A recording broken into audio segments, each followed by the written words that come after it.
eh, estos encuentros interinstitucionales que se están llevando a cabo en conjunto con la Universidad de Cartagena. Agradecerle también a mi compañero Jason Torres por permitirme la oportunidad de dar esta charla y el objetivo es de esta charla y cómo se va a llevar la temática, teniendo en cuenta que es un tema bastante extenso y amplio, es intentar abarcar un enfoque diagnóstico, hacer algo, un resumen sobre la terapia antitrombótica y el tratamiento farmacológico en pacientes con infarto agudo de miocardio, pero intentaré enfocarme más en los tiempos de intervención coronaria de acuerdo a las estratificaciones de riesgo en estos pacientes con síndrome coronario agudo sin elevación del ST. Entonces será el tópico que llevaré en gran parte de la charla sobre la realización de intervención percutánea en estos casos. Entonces, sabemos que la enfermedad cardiovascular sigue siendo la principal causa de muerte en todo el mundo y hacia el 2016 más de 17.65 millones de personas habían muerto por enfermedad cardiovascular y de esta la principal causa era la enfermedad coronaria. En los Estados Unidos se presentaron más de 47.000 muertes al día y se incide que más de 700 personas en Estados Unidos presentan un síndrome coronario agudo.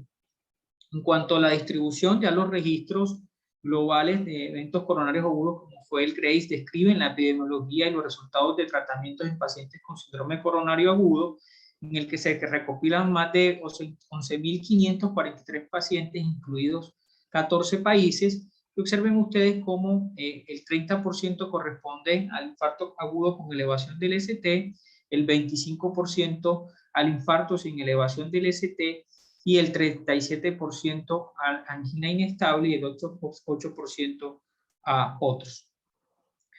Y podemos observar que incluso la terapia de reperfusión solamente se utilizó en el 62% de los pacientes que tenían un infarto agudo con elevación del ST, y la tasa de letalidad hospitalaria fue marcadamente diferente en los pacientes que cursaron con infarto con elevación del ST, infarto sin elevación del ST y angina inestable entre el 7, el 6 y el 3% respectivamente.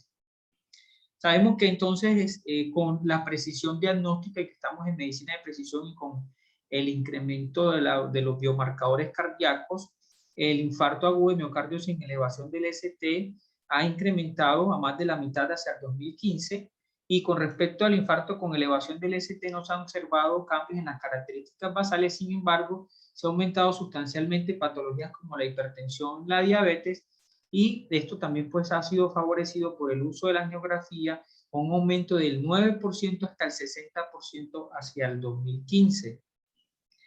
Pero hablemos inicialmente de la historia de la patología coronaria, lo que llamamos trombosis coronaria. Este es un journal escrito hacia los inicios del siglo XX, y donde observan ustedes cómo Perry escribe sobre o describe la angina de pecho y su relación con la enfermedad coronaria, y describe la trágica muerte de Thorvaldsen en el Teatro de Copenhague con un hallazgo de una coronaria obstruida. Y esto atrajo la atención de entre la relación de la patología coronaria y la muerte súbita. Pero no es hasta 1950 cuando la Organización Mundial de la Salud intenta establecer unos criterios diagnósticos para hablar de infarto agudo de miocardio. Y observen ustedes que aquí era muy importante la sospecha clínica, los cambios electrocardiográficos y los cambios enzimáticos para cuando estos utilizaban biomarcadores cardíacos no específicos, y se tenían en cuenta los cambios clínicos y electrocardiográficos en estos pacientes, definiendo entonces como infarto agudo de miocardio aquella presencia inequívoca de un cambio electrocardiográfico, un cambio enzimático y una historia que podría ser típica o atípica de infarto agudo de miocardio. Eso a su vez llevó que hacia los años de 1950 y hacia el 2000 se hiciera un enfoque epidemiológico del síndrome coronario agudo, dentro de la primera definición de la OMS hacia la quinta definición, pero observen ustedes que ya en el 2000 se hace una redefinición por la Sociedad Europea de Cardiología y la American College of Cardiology, intentando ya utilizar no solamente una definición epidemiológica, sino una definición clínica, utilizando un consenso donde se establece la importancia de los biomarcadores cardíacos, las clínicas y los hallazgos electrocardiográficos. Y entonces empezamos a utilizar la llamada definición universal del infarto de miocardio, que pasó por la tercera definición y que hoy conocemos la llamada cuarta definición de infarto agudo de miocardio. Y hasta el 2018, en que encontramos este paper sobre la cuarta definición de infarto agudo de miocardio, y que nos abre una luz de que la definición de infarto de agudo de miocardio denota una lesión aguda del miocardio detectada por biomarcadores cardíacos anormales en el contexto de una evidencia miocárdica aguda en el que existe una elevación o caída de las trombolinas de alta sensibilidad por encima del percentil 99, sumado a unos hallazgos clínicos. ¿Y cuáles fueron entonces esos hallazgos clínicos? Esos hallazgos clínicos, síntomas compatibles con isquemia miocárdica, cambios isquémicos en el electrocardiograma dados por cambios del segmento ST de la onda T o algunos cambios específicos electrocardiográficos de isquemia, la presencia o aparición de ondas Q, o la evidencia ecocardiográfica de la pérdida o anomalía de la contractilidad miocárdica compatible con etiología isquémica o la presencia de un trombo coronario por angiografía. Esto conllevó a que tuviéramos también una entidad distinta que fuese llamada la lesión miocárdica o el daño miocárdico, que era la elevación o caída de la troponina, en este caso de las troponinas de alta sensibilidad del percentil 99, y que este daño miocárdico o esta entidad pudiese ser aguda o crónica de acuerdo a los resultados del valor diferencial entre una y la otra. A su vez, pues teníamos diferentes tipos de definiciones, como era el infarto tipo 1, que es el infarto en el que la placa o el mecanismo aterotrombótico es el mecanismo culpable, pues puede ser una oclusión total o una oclusión parcial, y sigue el infarto tipo 2, que es un infarto donde hay un desequilibrio entre la oferta y la demanda y que puede estar relacionado a lesiones que pueden generar desequilibrio de este aporte en el caso del miocárdico. Y tenemos también las otras definiciones, como fue el infarto tipo 3, el infarto tipo 4 y el infarto tipo 5. De estos, lo más importante es el infarto tipo 4, aquel que está relacionado al procedimiento, en este caso a la intervención percutánea coronaria, y que se hace una medida abrupta, una definición abrupta en cuanto a la elevación de los biomarcadores, definiendo infarto tipo 4 como aquella que se presenta próximos a las 48 horas de una intervención percutánea coronaria, en el que se presenta más de 5 veces el valor superior normal con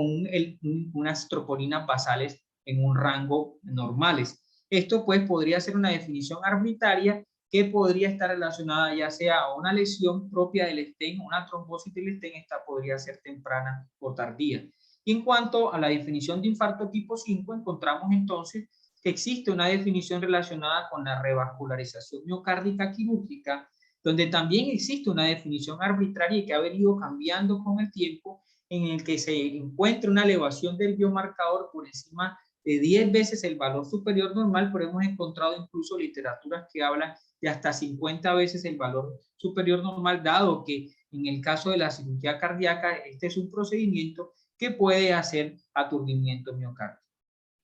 Entonces, el espectro de la lesión miocárdica, en el caso del daño miocárdico o injuria miocárdica, vemos que puede estar relacionada a la misma isquemia miocárdica aguda, donde existe una disrupción de la placa con trombosis, o en su defecto, que puede ser un desequilibrio entre el aporte de oxígeno y la demanda, en que podemos encontrar reducción de la perfusión miocárdica, ya sea por un vasoespasmo coronario, disfunción microvascular, embolismo coronario, disección aórtica, hipotensión o shock. Este tipo de manifestaciones es muy frecuente en pacientes comórbidos, en el que incluso encontramos lesiones ateroscleróticas significativas, pero que pueden generar aumento de los biomarcadores cardíacos y llevar a una lesión miocárdica aguda. O a su vez podemos encontrar también incrementos en la demanda de oxígeno, ya sea por una taquiarritmia severa, hipertensión con o sin disfunción del ventrículo izquierdo, o también otras causas de injuria miocárdica en las que encontramos la falla cardíaca, la miocarditis, la contusión cardíaca, y sabemos también que incluso la sepsis puede también generar unas manifestaciones entre la alteración entre el aporte y la demanda. A su vez, entonces, no deja entonces esto de ser alejado de las primeras definiciones del año 50, donde involucra un criterio clínico y es importante la sospecha y la probabilidad del individuo, en este caso del huésped, un criterio electrocardiográfico y un criterio bioquímico. En cuanto al síndrome coronario agudo, generalmente este abarca diferentes espectros que van desde la parada cardíaca, inestabilidad eléctrica o hemodinámica con choque cardiogénico, dolor torácico, que podría ser pues, de alta probabilidad o probabilidad intermedia y tener algunos equivalentes anginosos como la disnea, el dolor en epigastrio, y están unas manifestaciones electrocardiográficas. Dentro de las manifestaciones electrocardiográficas que nos ayudan a definir o a interpretar el síndrome coronario agudo es aquella que se presenta con una elevación persistente del segmento ST por más de 20 minutos, en el que tenemos entonces el espectro del infarto agudo de miocardio con elevación del ST secundario a una oclusión aguda, y en el caso en el paciente que presenta dolor torácico, en el que no se presenta elevación persistente del ST o esta puede ser incluso transitoria, en el que se pueden presentar algunos patrones electrocardiográficos que debemos tener en cuenta para la toma de decisiones clínicas, como es el cambio de la onda T, la presencia de T planas, e incluso podemos encontrar hasta un 30% de estos pacientes con electrocardiogramas normales. En cuanto al espectro del síndrome coronario agudo, sabemos que siempre ante la presentación clínica podemos tener estos dos espectros o estos tres espectros donde hay un desequilibrio entre el aporte y la demanda en los pacientes que tienen una lesión no obstructiva y que puede ser ocasionado por fenómenos embólicos o vasoespasmos coronarios, en el que vemos no vemos cambios del segmento ST o hay una elevación no hay elevación del ST y esta se encuentra ausente, y en este caso podemos encontrar dos espectros: el incremento de los niveles de biomarcadores cardíacos y el no incremento de los biomarcadores cardíacos, como es el caso de la angina inestable, y en el caso del infarto agudo sin elevación del ST. A su vez, tenemos el espectro de la lesión que ocluye todo el vaso, como es el caso de los pacientes que hacen infarto con elevación del ST, y este es un infarto mucho más transmural, que genera peor pronóstico y que a su vez genera unos cambios naturales electrocardiográficos que puede llegar incluso con la presencia de las ondas Q, y tenemos los pacientes que tienen un infarto sin elevación del ST, donde puede haber una oclusión parcial por difusión de la placa, sobre todo de esa placa fibrosa, ateromatosa delgada, que conlleva también a manifestaciones electrocardiográficas por depresión del segmento ST, y hay que tener en cuenta que esa depresión del segmento ST en diferentes derivadas no solamente es un marcador de riesgo, sino también es un marcador de extensión de daño miocárdico, y podemos tener entonces dos espectros, en el que tenemos una lesión que no supera más del 50%, en el que podemos tener entonces esos pacientes que son los llamados infartos agudos de miocardio no obstructivos, y el paciente que definitivamente tiene una lesión culpable, que es el infarto tipo 1. A su vez, desde el punto de vista fisiopatológico, para hablar de la formación de la placa, sabemos que el acúmulo del LDL, sobre todo a nivel subendotelial, conlleva entonces a la liberación de todas estas sustancias proinflamatorias y citoquinas proinflamatorias, con la liberación de sustancias proinflamatorias por los macrófagos, las llamadas células espumosas, que estas a su vez modifican la matriz endotelial y irrumpen la misma, conllevando activación plaquetaria, acúmulo de fibrina, generando degradación de la matriz y remodelado expansivo. Luego de que se presenta esa agregación plaquetaria, aumenta esa agregación, entonces también se produce una deformación de la plaqueta, y esa deformación de la plaqueta conlleva la formación de algunas sustancias liberadoras, como en el caso del ADP, y esta se une a las membranas plaquetarias a través de los receptores de glicoproteína 2B3A, lo cual genera a su vez mayor agregación plaquetaria y la formación de trombo. Y esto es importante porque los diferentes mecanismos terapéuticos o los targets terapéuticos están dados sobre todo a los mecanismos relacionados con la lesión de la placa, ya sea por inhibición por la disminución de la agregación plaquetaria o la inhibición de la glicoproteína 2B3A, o incluso mecanismos, sobre todo los usos de anticoagulantes, para la disminución de la proliferación de trombina.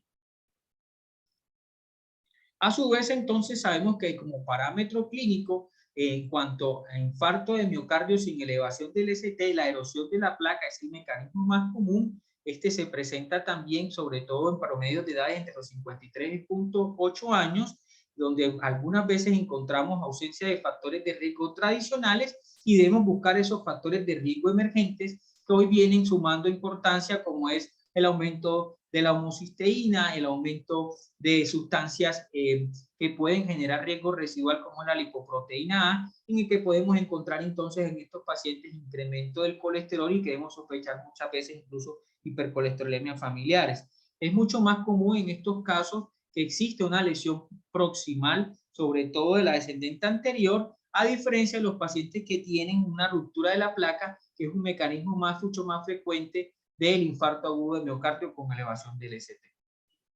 Pero desde el punto del algoritmo diagnóstico y el triaje en el síndrome coronario agudo es muy importante tener en cuenta todas las manifestaciones clínicas y la probabilidad que puede ser baja o alta, sobre todo de acuerdo a las manifestaciones, el dolor tipo ANGOR. Este dolor puede ser una angina inestable o una angina cuya clasificación canadiense es 2 y hace un incremento de esa clasificación, es decir, aumenta su frecuencia y pasa a una angina 3 de 4, o en su defecto un dolor torácico en reposo persistente por más de 20 minutos que abarca en la región del tórax, la mandíbula, irradia hacia ambos brazos, y sabemos que este tipo de presentación aumenta la razón de probabilidades para hacer el diagnóstico de síndrome coronario agudo. Esto basado a su vez a las manifestaciones electrocardiográficas, como mencionaba, y incluso en el 30%, como les decía, podemos tener no manifestaciones electrocardiográficas, pero en los pacientes con alta sospecha, evidentemente esto va a ser acompañado probablemente de la elevación de biomarcadores, y cuando estos biomarcadores son altamente positivos, entonces en conjunto con la clínica, la elevación o caída de los mismos, esto va a hacer que se considere el diagnóstico de infarto agudo de miocardio y será definido de acuerdo a si presenta o no elevación del ST. A su vez, entonces, como les decía, siempre es importante que en el diagnóstico tengamos un electrocardiograma de 12 derivaciones en los primeros 10 minutos y que sea en reposo. Podemos encontrar elevaciones transitorias del segmento ST que no superan los 20 minutos. Este puede ser normal hasta en un 30%. Y aquí demostraré también unos cambios electrocardiográficos en la siguiente diapositiva que nos deben llamar a la atención para la toma de decisiones. Recordemos que también podemos tener manifestaciones adicionales cuando tenemos cambios en B1 y B2 que nos obligan a utilizar derivadas adicionales como B7 y B9, o cambios a nivel de las derivadas derechas que nos obligan a utilizar derivadas derechas como B3R y B4R. Pero observen ustedes que la inversión aislada de la onda T, sobre todo una inversión aislada de la onda T mayor a 1 milímetro en 5 derivadas, o en que se presenten de 1 en D2 ABL o de B2 a B6, esto también afecta el pronóstico del paciente. O en estos casos en el que vemos pacientes con depresión del segmento STO, depresión del punto J de más de 0.5 milímetros entre B2 y B3, o en otras derivadas seguido de una depresión horizontal del segmento ST de más de 0.08 segundos que no incluya ABR. Pero existen algunos patrones electrocardiográficos que nos ayudan a preocupar porque nos pueden ubicar la lesión, sobre todo en cuanto a la lesión desde el vaso, y podemos encontrar incluso los llamados patrones de Winter, que no es más que ese aumento o esa elevación del segmento ST por encima con depresión del punto J con una T muy alta que va de 1 a B6, muy positiva, simétrica, que nos habla de una oclusión de la arteria descendente anterior y que puede ser una estenosis severa y que nos debe alarmar sobre el tiempo, sobre todo de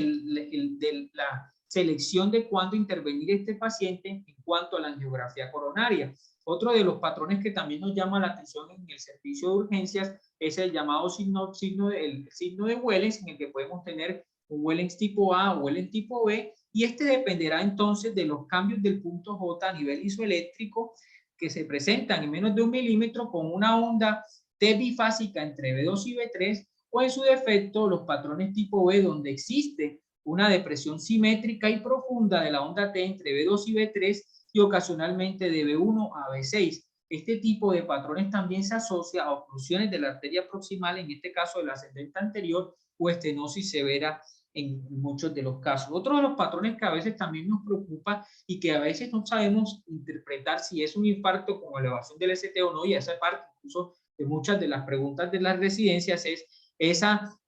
elevación del segmento en ABR con depresión del segmento ST en las diferentes derivadas, y hay que tener en cuenta que en este caso debemos sospechar enfermedad multivaso o incluso enfermedad del tronco, y debe también darnos una idea clara de cuándo tomar la decisión para intervención percutánea coronaria, y que ahorita mencionaremos más adelante.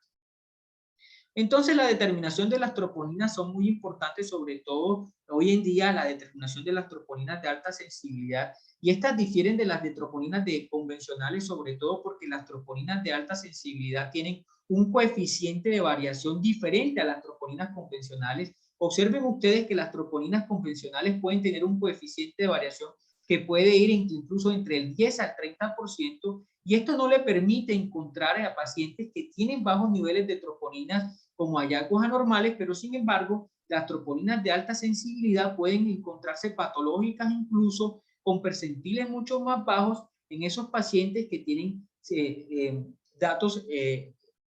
pequeños o elevaciones pequeñas de la troponina, porque su coeficiente de variación es mucho menor a las troponinas de alta sensibilidad. Esto ha conllevado entonces a que existan unas técnicas o reglas o algoritmos que utiliza la Sociedad Europea de Cardiología, la Sociedad Americana de Cardiología, donde encontramos las llamadas reglas de 0 a 1 horas o 0 a 2 horas, dependiendo del ingreso del paciente al servicio de urgencias y la toma de muestra de la troponina. Pero observen ustedes que a medida que incrementa el valor de la troponina, el diagnóstico diferencial incluso puede estrecharse, porque esas troponinas que son muy altas nos pueden hablar de infarto agudo extenso, miocarditis o cardiomiopatía por estrés, pero cuando existen valores de troponinas muy bajos, el diagnóstico diferencial se amplía y puede haber lesiones como miocarditis, falla cardíaca crónica, enfermedad renal crónica. Por tal motivo, entre más alto sea el valor de la troponina, incluso en la guía está descrito, cuando más de 5 veces el límite superior normal,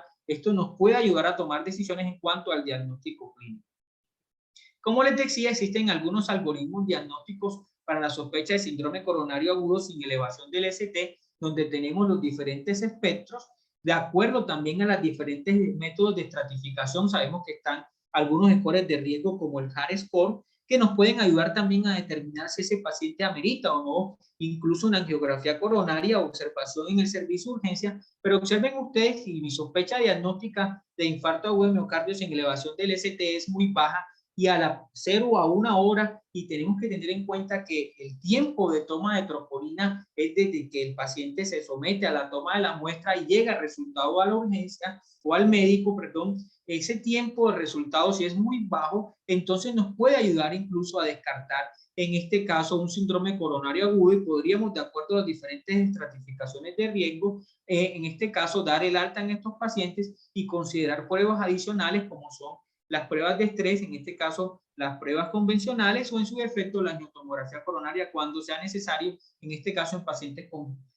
riesgo intermedio o bajo. En su defecto, estos pacientes que tienen sospecha muy alta con HAR score por encima de 4 puntos, o que en su defecto también ya hemos medido el GRACE dentro de la clínica, podemos encontrar que si ese paciente tiene troponinas altas, y en este caso pueden ser entre 3 veces el valor superior normal a la 0 hora, y a su defecto entre 0 y 1 hora hay un delta positivo que puede superar el 20%,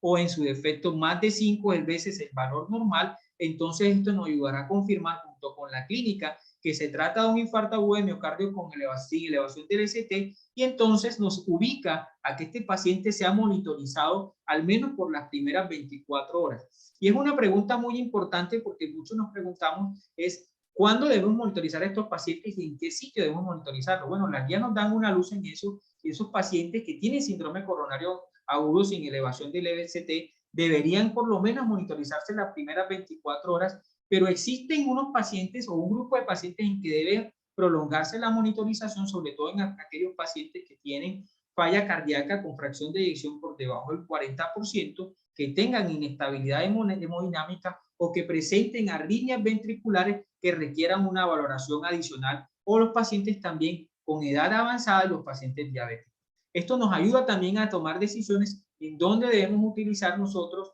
o de dónde debemos enmarcar este tipo de pacientes. Como les decía, existen muchas clasificaciones que están basadas en los hallazgos electrocardiográficos. Una de ellas que nos puede ayudar también a identificar es el Hard Score. Si ese paciente tiene un electrocardiograma normal y la troponina de alta sensibilidad está por debajo o del valor o del percentil 99, entonces este paciente deberíamos considerar diagnósticos diferenciales que pueden también generar dolor torácico y descargar al paciente. Pero en su defecto, si ese paciente tiene un Hard Score que puede ser superior a 3 y que inicialmente la troponina de alta sensibilidad está por encima del valor superior normal, pero el delta puede ser no positivo, nos podemos entonces ayudar sobre todo de ayudas diagnósticas como es el caso de la ecocardiografía transtorácica para evaluar trastornos de la contractilidad segmentaria que nos van a identificar si ese paciente tiene un patrón isquémico o no. Observen entonces ustedes cómo el valor predictivo negativo de las diferentes estrategias de estratificación en los servicios de urgencia nos pueden ayudar a descartar ese tipo de patologías coronarias, como es el caso de un HART menor a 3, que tiene un valor predictivo del 98%, o en su defecto los diferentes algoritmos, el que utiliza el algoritmo de la Sociedad Europea de Cardiología de 0 a 1 hora, tiene incluso un valor predictivo del 99.5%, pero en cuanto al considerar como especificidad, en este caso, o hacer el diagnóstico, que es lo llama, el llamado Rolling, en este caso sí se pierde entonces mucho de la sensibilidad de en estos tipos de scores. Por eso entonces, cuando hablamos de troponinas de alta sensibilidad, aquí subrayo que las concentraciones de troponinas de alta sensibilidad deben interpretarse como marcadores cuantitativos de daño miocárdico, y entre mayor sea su valor, mayor será la posibilidad de IAN, y las elevaciones 5 veces al valor normal o del límite superior normal tendrán un valor predictivo positivo del 90% para un infarto tipo 1, y las elevaciones de 3 veces el valor del límite superior normal será del 50 al 60% en estos casos. Existe siempre también un debate sobre el comportamiento de los biomarcadores en los pacientes renales, y observen ustedes en este estudio cómo los pacientes que tienen tasas de filtración glomerular por debajo de 30 mililitros tenían mayor incremento en la prevalencia de infarto agudo de miocardio sin elevación del ST. Y es muy importante saber esto porque muchos de los pacientes renales, sobre todo, sabemos que la troponina T puede tener algunas alteraciones en los pacientes por sobrecarga de presión, cambios del ventrículo, aumento del péptido natriurético, aumento de la inflamación en estos casos, que pueden ayudar que nos pueden hacer confusa el diagnóstico en este tipo de pacientes, pero debemos tener en cuenta que cuando estos pacientes tienen una sospecha clínica elevada, ya los algoritmos que mencioné previamente han sido validados, y aquí les muestro entonces esa validación de los algoritmos. Esta es una validación de pacientes con disfunción renal en el que se sospechó infarto agudo de miocardio sin elevación del ST en 445 pacientes, y observen ustedes que en cuanto al rollout, el valor predictivo negativo, igual que el que se hace en los pacientes sin disfunción renal, era cercano al 97.4%. Sin embargo, en cuanto al criterio diagnóstico, el valor predictivo positivo sí era del 70.8%. Por tal motivo, en estos pacientes debe considerarse que las elevaciones marcadas de la troponina con alta sospecha clínica nos pueden ayudar a tomar decisiones con respecto al diagnóstico. Esto pasó también con los pacientes con función renal normal, y era muy parecido en cuanto a los diferentes algoritmos cuando se utilizaban estos dos técnicas de screening. Basado en esto, entonces, debemos siempre utilizar escalas clínicas para evaluación del riesgo, como es el caso de las escalas clínicas, el Grace Score, que nos estima no solamente el pronóstico, sino también la tendencia de muerte intrahospitalaria, aunque el Grace ha sido utilizado por para diferentes técnicas. Y observan que la escala de Grace tiene 8 parámetros. De esos 8 parámetros existen 4 parámetros que son parámetros continuos. En estos parámetros continuos tenemos la edad del paciente, el valor de la creatinina, la frecuencia cardíaca y la presión sistólica. Tenemos un parámetro binario, y ese parámetro binario está dado por el arresto cardíaco en reposo, la desviación del segmento ST y la elevación de los biomarcadores. Y entonces tenemos otro parámetro que es la clasificación categórica basado en la clase Killy-Kimball, ya sea de 1 a 4. Y es muy importante porque colocamos un ejemplo de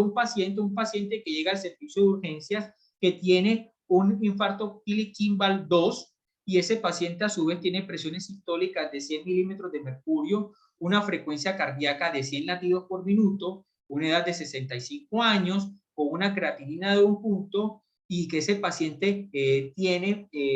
no presentó arresto cardíaco al servicio de urgencias y hay cambios del segmento ST y a su vez hay una elevación de los biomarcadores cardíacos. Observen que ese paciente tiene un puntaje de 196 puntos por Grace y si nos ubicamos en esta tabla, un paciente que tiene entre 190 a 200 puntos tiene un riesgo incrementado de muerte intrahospitalaria del 16%. Y aquí es muy importante, por aquí vamos a pasar a por qué esta escala nos puede servir para tomar decisiones terapéuticas sobre el tipo de intervención y en qué momento considerar la intervención percutánea en estos pacientes. Y miremos que el síndrome coronario sin elevación del STU y angina inestable está basado en un grupo de riesgos. Encontraremos los pacientes de bajo riesgo cuando tienen un Grace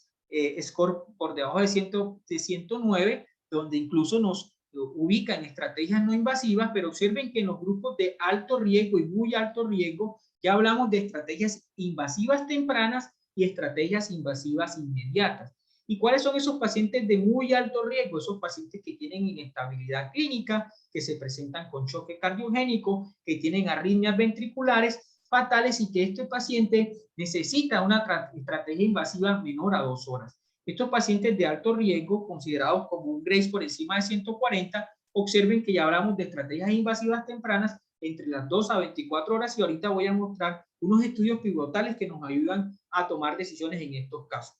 Este es el estudio TMAX. Este estudio asignaron aleatoriamente a 3.031 pacientes con síndromes coronarios agudos para que se sometieran a intervención percutánea coronaria 24 horas después de la aleatorización. Para la intervención temprana fue el punto de corte 24 horas y para la intervención tardía fue el punto de corte 36 horas. ¿En qué se encontró en este estudio? La intervención temprana no difirió mucho de la intervención tardía en cuanto al resultado primario, y el resultado primario era un compuesto de muerte, infarto agudo de miocardio y stroke, pero sí encontró resultados positivos en cuanto al compuesto secundario, sobre todo en isquemia refractaria, y fue superior a la intervención tardía en pacientes que tenían alto riesgo. Como observan ustedes aquí en las curvas de Kaplan-Meier, la intervención temprana en esos pacientes de alto riesgo definidos con un score de Gray mayor a 140 puntos tuvo mejores resultados versus los pacientes que tenían un riesgo intermedio bajo. Aquí observan ustedes en esta gráfica de Bosques cómo casi que la mayoría de las variables, sobre todo en los resultados primarios, atravesaban la unidad que no tenía un efecto positivo y cuando vimos los resultados secundarios, solamente una de ellas es la que alcanza el intervalo de confianza importante y encontramos entonces que los pacientes que tenían intervenciones tempranas versus intervenciones tardías tenían mejores hazard ratio y menores índices de acumulativos de supervivencia para en el caso de intervención temprana. A su vez también tenemos otro estudio que es el Verdict, también compara la intervención temprana versus la intervención tardía en pacientes con síndrome coronario sin elevación del ST. Observen que se aleatorizaron 2.147 pacientes con síndrome coronario sin elevación del ST a estrategias estándar invasivas versus temprana, con una mediana de 4.7 horas y la estrategia estándar con una mediana de 60 horas. ¿Qué se encontró? En el criterio principal compuesto, como que fue muerte y isquemia miocárdica, isquemia refractaria, no se encontró diferencias, pero sí mejoró los resultados cuando se comparó en los grupos de alto riesgo, en este caso en pacientes que tenían un Grace por encima de 140 puntos. Y observen ustedes que cuando hacemos la valoración de sus grupos del TMAX y el verde y vemos evaluamos la estrategia temprana versus tardía en esos pacientes que tenían un Grace por encima de 140, pues el beneficio fue mucho mayor. El mensaje entonces es que en los pacientes que tienen infarto agudo de miocardio sin elevación del ST, la estratificación, sobre todo con el Grace score, nos ayuda a tomar decisiones sobre las mejores estrategias de intervención percutánea en estos casos. Y recuerden que esos pacientes que tienen un Grace por encima de 140 deberían ser sometidos a una intervención percutánea entre las 2 y 24 horas. En este estudio, que fue el Early Trial, en donde también se sometieron pacientes con riesgo alto a intermedio, con síndrome coronario sin elevación del ST, pero en este hubo una variedad, y es que en estos pacientes no recibieron pretratamiento con inhibidores de P2Y12, fueron 709 pacientes que también se le autorizaron a intervención temprana versus intervención tardía, temprana como menor de 2 horas y tardía entre 2 a 72 horas. Y en cuanto al punto final primario, observen que en el compuesto de muerte cardiovascular, isquemia recurrente a un mes, la intervención tardía tuvo peores resultados versus la intervención temprana del 4.4%, con una P estadísticamente significativa por debajo de 0.01. Y aquí entonces surge la otra pregunta, que ahorita más tarde hablaremos sobre si el pretratamiento en los pacientes en que no se conoce la anatomía coronaria y que van a ser sometidos a intervenciones tempranas coronarias pueden ser beneficiosos o pueden ser dañinos, sobre todo en cuanto a las tasas de sangrado cuando son sometidos a diferentes tipos de intervenciones, entre esos percutáneas y revascularización quirúrgica. Ya la guía entonces aquí nos hace, tanto la guía de la Sociedad Europea de Cardiología, la American Heart Association, cuáles son los pacientes que deberían entonces ser sometidos a intervenciones muy tempranas, menor a 2 horas, como les decía, aquellos hemodinámicamente inestables, con dolor torácico refractario, arritmias que amenacen la vida o complicaciones mecánicas relacionadas al infarto. A su vez también miren que los cambios del ST, o lo que mencionaba precisamente, los cambios en ABR y con infraniveles más de 7 derivadas, nos pueden ayudar a tomar decisiones para que estos pacientes sean sometidos igual como si fuese un paciente con infarto con elevación del ST. Y en esos pacientes que tienen, son de alto riesgo, por encima de 140 el Grace Score, pues serán esos pacientes que hacen cambios dinámicos electrocardiográficos o elevaciones transitorias del segmento ST, o en su defecto, como les decía, que tenga un Grace Score por encima de 140. Con respecto a la terapia antitrombótica, como les mencionaba, la fisiopatología era muy importante porque los objetivos terapéuticos de la terapia antitrombótica están basados sobre todo a ese mecanismo del trombo de la placa, con la liberación de todas las sustancias proinflamatorias que se generan cuando se expone el endotelio al factor tisular, y ese factor tisular junto con el endotelio activa cascadas de la coagulación, y sobre todo porque hay un aumento en la diápesis de la plaqueta que conlleva entonces a cambios de la matriz extracelular. Esto entonces sugiere que terapias antiagregantes plaquetarias que utilizamos por vía oral, como el clopidogrel, prasugrel y tricagrelor, serán importantes para la toma de decisiones, incluso la aspirina para la reducción del trombosano A2, o en su defecto inhibidores de la glicoproteína 2B3A, como es el caso del tirofimab, la epitifluvatida. Observen ustedes que el axisimab está entre paréntesis porque este medicamento ya no está en uso, y tenemos otros medicamentos anticoagulantes como es la bibeladudina, y los anticoagulantes directos como el dabigatran, apixaban, rivaroxaban y antagonistas de vitamina K, entre otros. Aquí es importante que entre las recomendaciones sobre el tratamiento antitrombótico en pacientes que no tienen fibrilación auricular que se someten a intervención percutánea, como recomendación es: no se recomienda el tratamiento con un inhibidor de la lipoproteína 2B3A para pacientes con anatomía coronaria desconocida. Y miren que aquí ya hablamos entonces de un concepto nuevo que nos trae la guía: es no se recomienda la administración sistemática de pretratamiento con un inhibidor de PDL-12 para pacientes con anatomía coronaria desconocida cuando se planifica, ojo, esto de la palabra es muy importante, una estrategia invasiva temprana. Y esto pues viene de diferentes estudios, como el ACOAS, que sometió a 4.033 pacientes a intervención percutánea coronaria, en los que se dio un pretratamiento con prasugrel 30 miligramos antes de la cateterización. Cuando se cateterizó se dieron 30 miligramos con prasugrel y se comparó con el placebo. Dentro de los puntos primarios se tuvo en cuenta la mortalidad cardiovascular, estrés y revascularización urgente. Y observen ustedes, cuando se hizo la comparación entre el grupo control y el grupo placebo, no hubo diferencias con respecto a la valoración principal en el combinado de muerte con respecto al uso de pretratamiento versus placebo en los pacientes que iban a ser sometidos a una estrategia temprana, y estamos hablando en un promedio de 4.5 horas. Por eso entonces aquí traigo un resumen de lo que sugiere la guía con respecto al tratamiento antitrombótico en pacientes que tienen síndrome coronario agudo sin elevación del ST. Ellos sugieren que a todos los pacientes debería ofrecerse la terapia anticoagulante, la terapia de elección, y aparece en verde como una recomendación Uno es en los pacientes que deberían ser, se les sugiere una heparina no fraccionada. Sin embargo, nosotros en la mayoría de las instituciones, por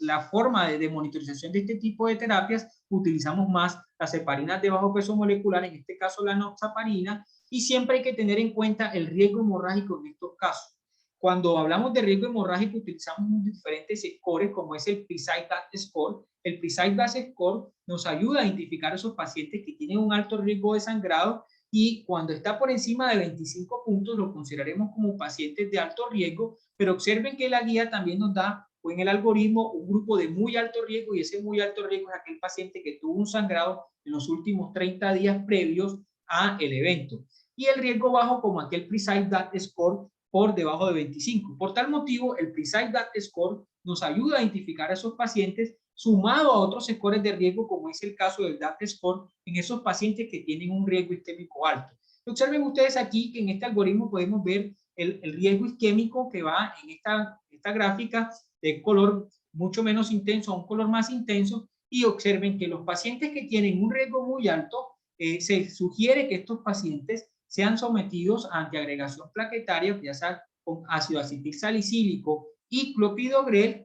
al menos el siguiente, por un mes, y luego de ese mes el paciente quede con monoterapia con clopidogrel, aunque existen otros estudios que se han hecho de con monoterapia con ticagrelor que han sido eficaces cuando se comparan con la doble terapia antitrombótica. Observen en los pacientes que tienen un bajo riesgo hemorrágico, ¿qué sucedería si tienen un bajo riesgo hemorrágico y un alto riesgo isquémico? Bueno, en estos pacientes se sugiere cualquiera de las siguientes combinaciones, pero sabemos que la guía nos recomienda que dentro de esas combinaciones utilicemos antiagregantes plaquetarios mucho más potentes, y por eso tenemos como primera recomendación la combinación de prasugrel con aspirina, o en su defecto podríamos utilizar ticagrelor con aspirina, y como último, en caso que no tengamos en nuestra institución ninguno de los dos, clopidogrel con aspirina, teniendo en cuenta que también existen unas indicaciones y contraindicaciones para prasugrel, como es el caso de que aquellos pacientes que tienen menos de 60 kilos o que han tenido un accidente isquémico transitorio. En el caso de prasugrel no debería o no se recomendaría en su caso. En su defecto se utilizan terapias de desescalamiento con dosis menores. Y observen entonces que estos pacientes con bajo riesgo, que tienen un alto riesgo isquémico, se sugiere que la terapia antitrombótica plaquetaria dual sea por lo menos hasta 12 meses, pero ya hablamos entonces de terapias extendidas, y eso está pues en muchos de los estudios que se han venido utilizando, sobre todo con ticagrelor y prasugrel, incluso con clopidogrel, como es el estudio DAP, el estudio Pegasus, entre otros, en el que encontramos que una terapia extendida a más de 12 meses estará entonces a base de un alto riesgo isquémico, y esto nos puede dar el DAP score. Un paciente que tiene un DAP score por encima de 2 es ese paciente que tuvo infarto a la presentación, que tiene un diámetro del stent, o que el stent es menor de 2 milímetros en su longitud, que el paciente fumador en su defecto es diabético. Ese paciente tiene más alto riesgo de trombosis tanto temprana como tardía, y en ese caso se sugiere una antiagregación plaquetaria prolongada, en estos casos diferente a la estándar. Como les decía, existen los diferentes scores de riesgo. No me voy a detener aquí, ya hablé muy bien del PRECISE-DAT score. Como punto de corte les decía que ese PRECISE-DAT score se sostiene por encima de 25 para alto riesgo, y el DAT score para riesgo de trombosis por encima de 2 puntos. Tenemos entonces los diferentes fármacos antiplaquetarios, y entre esos fármacos antiplaquetarios encontramos desde clopidogrel hasta cangrelor. Y observen pues que en cuanto a prasugrel, clopidogrel, estos son dos moléculas que tienen una característica irreversible, que requieren una bioactivación porque son profármacos, pero que cuando vemos su mecanismo de acción y el tiempo de acción con respecto a clopidogrel y prasugrel, el prasugrel actúa de manera mucho más rápida, entre 0.5 a 4 horas, y de manera diferida lo hace el clopidogrel. Por eso es muy importante que cuando hablamos de pretratamiento, es muy importante que no nos confundamos con respecto a la estrategia invasiva temprana, porque si yo estoy en una institución donde mi paciente no puede ser sometido a una PCI temprana definida por al menos en las primeras 12 a 24 horas, yo debería entonces en estos casos considerar el pretratamiento en estos pacientes, porque el clopidogrel tiene un tiempo de acción mucho más diferido, y muchas moléculas, incluso los inhibidores de bomba de protones, pueden ayudar a interferir con la acción del medicamento. A su vez, vemos que el ticagrelor es una ciclopentil tisoloperimidina que es reversible, este no requiere bioactivación, requiere una dosis de carga de 180 miligramos después de 90 miligramos y luego 60 miligramos 2 veces al día. Su inicio de acción también es mucho más rápido, la duración del efecto incluso es de 3 a 4 días. Y aquí es muy importante la duración del efecto de las diferentes terapias antiagregantes, sobre todo cuando estos pacientes van a ser sometidos a revascularización quirúrgica, en el que necesitamos depuración de los antiagregantes plaquetarios. Observen que para prasugrel está entre 5 a 10 días y para clopidogrel sabemos que puede estar en el promedio de la media de 5 días. A su vez, estos medicamentos no requieren ajuste renal en la mayoría de los casos y sabemos que la guía prefiere el prasugrel. Esto está basado en los diferentes estudios. Este es el estudio ICEA-RAC5 en el que se involucraron 4.018 pacientes y fueron aleatorizados. Se produjo, como ven ustedes, un criterio principal de valoración en el compuesto de muerte, infarto agudo de miocardio y stroke dentro de los 12 meses del 9.3% en el grupo de ticagrelor versus el 6.9% en el grupo de prasugrel, con un intervalo de confianza del 95% y una P de 0.06, lo cual significa que en este caso el prasugrel tuvo mejores resultados, pero hay que tener en cuenta que este estudio fue un estudio abierto que no fue enmascarado y que debe verse con pinzas a la hora de tomar las decisiones clínicas. Aquí, como una recomendación con respecto a los fármacos antiplaquetarios, se debe dar aspirina a todos los pacientes salvo que esté contraindicado. Con respecto al ticagrelor, observen ustedes que la dosis de carga que les mencioné, el inicio de efecto que ya les mencioné, pues debe darse en pacientes con riesgo isquémico moderado o alto, incluso en aquellos pacientes que fueron pretratados con clopidogrel, ya que es la única que tiene un efecto reversible y está contraindicado en pacientes con ACV hemorrágicos y hepatopatías. En cuanto al clopidogrel, hay que tener en cuenta que es el único medicamento que en la mayoría de los estudios, aunque no puedo decir que no existen otros estudios en el que se hace de comparación o se hace en combinación con doble terapia antitrombótica y anticoagulante, es decir, ya sea antagonistas de vitamina K, como lo demostró el estudio WOEX, y en su defecto con otros estudios como fue el Pioneer PC en pacientes con FA o en el Augustus, cuando se comparó a Apixaban con clopidogrel o en combinación para la reducción de eventos hemorrágicos y en cuanto a eficacia y seguridad. Y miren ustedes que con prasugrel siempre es importante conocer la anatomía coronaria. Está contraindicado en pacientes que hayan tenido un accidente isquémico transitorio o ACV previo o en pacientes que tengan mayores de 75 años o menores de 60 kilos. Aquí, como les decía, bueno, estas son las dosis de carga, esto ya lo mencioné.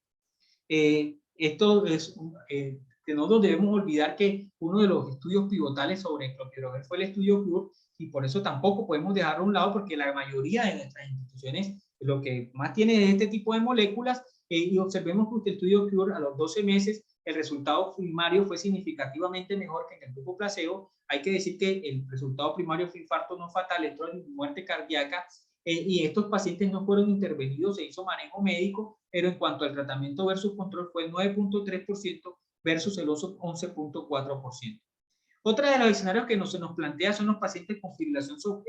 auricular sometidos a intervención percutánea coronaria. En estos pacientes siempre es importante también evaluar el riesgo isquémico y el riesgo hemorrágico y lo que se sugiere en estos pacientes entonces es que al menos tenga una terapia o una triple terapia. En este caso se prefiere un anticoagulante directo, ya sea Apixaban, Rivaroxaban o Dabigatran en las dosis recomendadas, más doble terapia antiagregante plaquetaria con aspirina y clopidogrel por lo menos una semana en estos pacientes. Ya si ese paciente tiene un alto riesgo isquémico, en estos casos podríamos considerar prolongar la terapia hasta un mes y luego de ese mes considerar tratamiento doble, en este caso preferiblemente con clopidogrel más que con ticagrelor u otro. Se podría utilizar ticagrelor, pero en el escenario de muy alto riesgo de trombosis y bajo riesgo de sangrado, pero lo que se prefiere es un ACO, en este caso ya sea Apixaban, Rivaroxaban o Dabigatran, más un antiagregante plaquetario,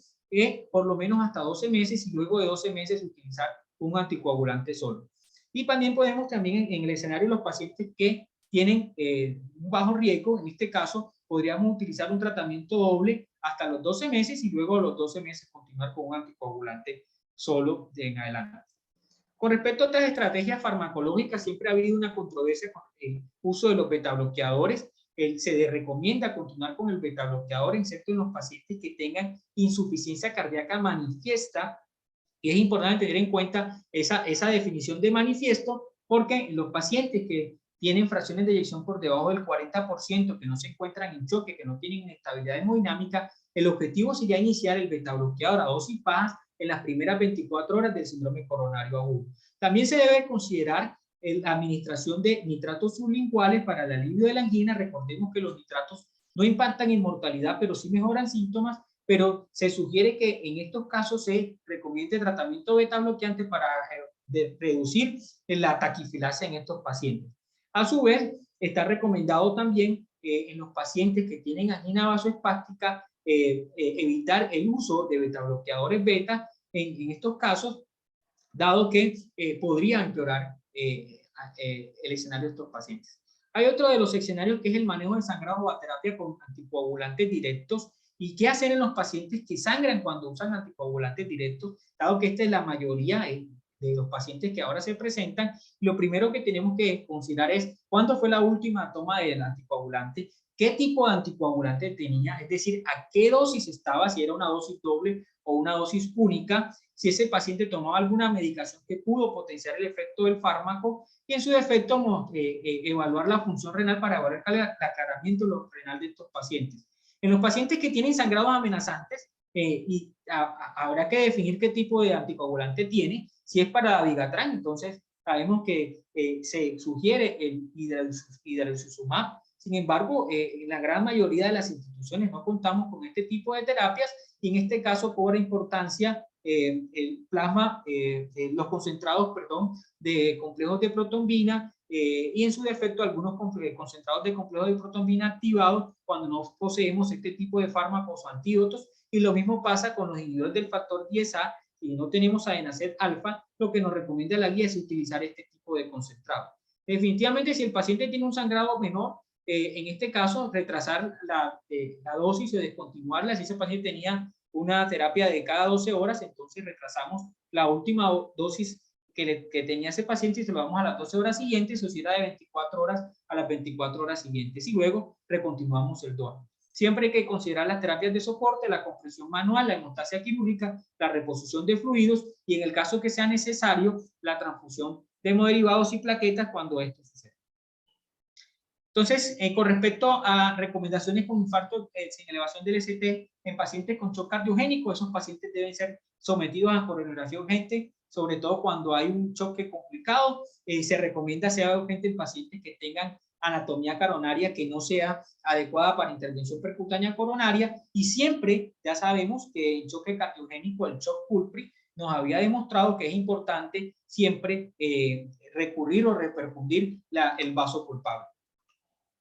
En cuanto a la terapia farmacológica con estatinas, siempre es importante considerar que en los pacientes con síndrome coronario con elevación del ST, el objetivo del EDLL es reducir al menos el 50% del valor basal y, ojo con esto, no solamente el 50% y menos de 55 miligramos por decilitro, o sea que es una doble meta que debemos alcanzar en estos pacientes. Si el objetivo del LDL no se alcanza a las 4 a 6 semanas con la dosis máxima tolerada de estatina, entonces combinaremos esta estatina con ezetimibe, y si ese paciente no conseguimos esa meta por debajo de 55 miligramos y el 50% de la reducción del LDL, entonces podríamos considerar los inhibidores del PCSK9, en este caso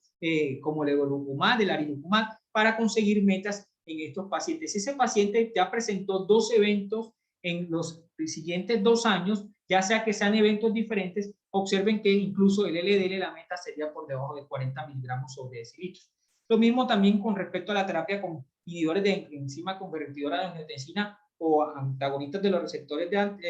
angiotensina. Está recomendada entonces para los pacientes con insuficiencia cardíaca y fracción de eyección reducida por debajo del 40%, diabético o excepto que existan contraindicaciones como falla renal, potasio por encima de 5, pero esto es muy importante porque impacta en la mortalidad cardiovascular y la mortalidad por todas las causas.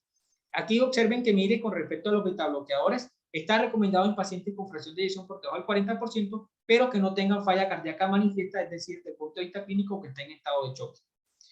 Lo mismo pasa con los antagonistas de los receptores de mineralocorticoides. Está recomendado para pacientes con falla cardíaca con fiebre reducida para reducir la morbilidad cardiovascular y la mortalidad por todas las causas. Y tengan en cuenta con los inhibidores de bomba de protones que se deberían usar concomitantemente cuando utilizamos monoterapia, ya sea con ASA o doble terapia antitrombótica o triple terapia, a los pacientes que tienen un alto riesgo de sangrado, que tienen un riesgo de sangrado gástrico. Muchas gracias. Ese fue como el resumen que se lo hice para el día de hoy.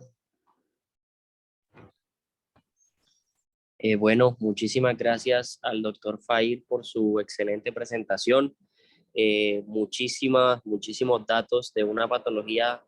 que día a día sigue siendo prevalente en nuestros servicios de urgencia y unidades de cuidado intensivo,